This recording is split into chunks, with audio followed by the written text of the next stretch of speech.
And none of us, regardless of our age, wants to be fed or wants to be dressed or wants to be toileted by strangers.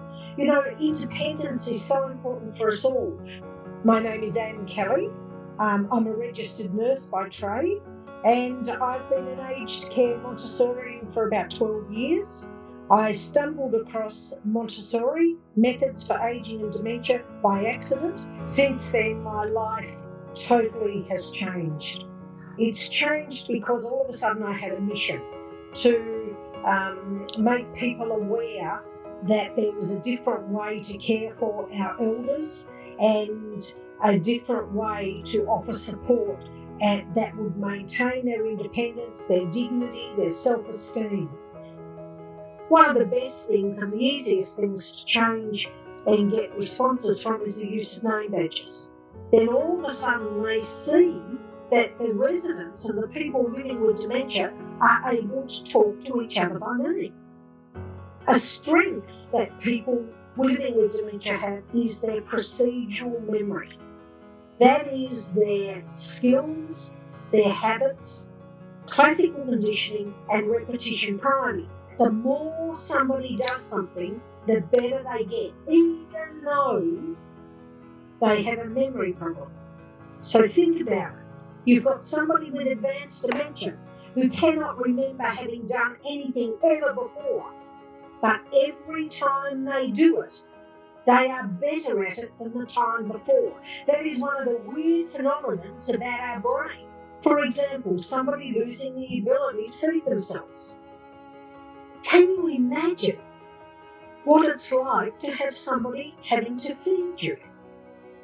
You know, in traditional aged care, we would write in the progress notes, oh, Jack is losing the ability to feed himself, we better start feeding him to save the mess and the time. Montessori world, we say Jack is losing the ability to feed himself. We need to put in activities that will maintain that skill for as long as possible. I always look at people as having the ability to learn. You know, one of the things that we very easily do with people living with dementia is we give up on teaching them anything. And so we have aged care communities around the world who have people full of behaviours such as repetitive questioning. I can't find my room. Where's my room? When's my husband coming?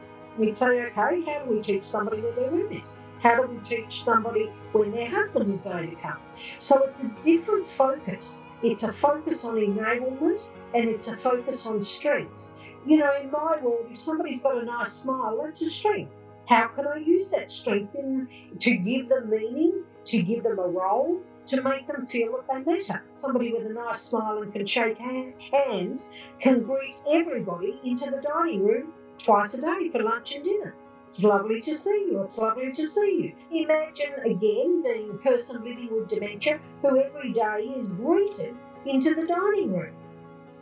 We have a gentleman who lives with very advanced dementia, but he was a French teacher. He now runs French lessons for staff and for the other residents there who wish to learn French. So we need to create an environment that invites exploration, that invites colour, that invites interest. You know, the world is full of absolutely amazing things to see, to touch, to smell, to taste. We've got to stimulate all the senses. Animals, gardens, flowers, intergenerational programs, linking the young with the old. So many elderly people, for example, have grandchildren. How often do their grandchildren visit? Very rarely. Why? Because they come into a care community, shh, don't go there, don't run there, don't touch that. So in a Montessori environment, we put playgrounds into the outdoor areas and we put seating. And the old people can go out with their grandchildren. This is how you create a community. This is how you keep people in touch with the people they love. In a Montessori world, we set people up for success, not for failure. And we do whatever is required for them to be successful at what they do.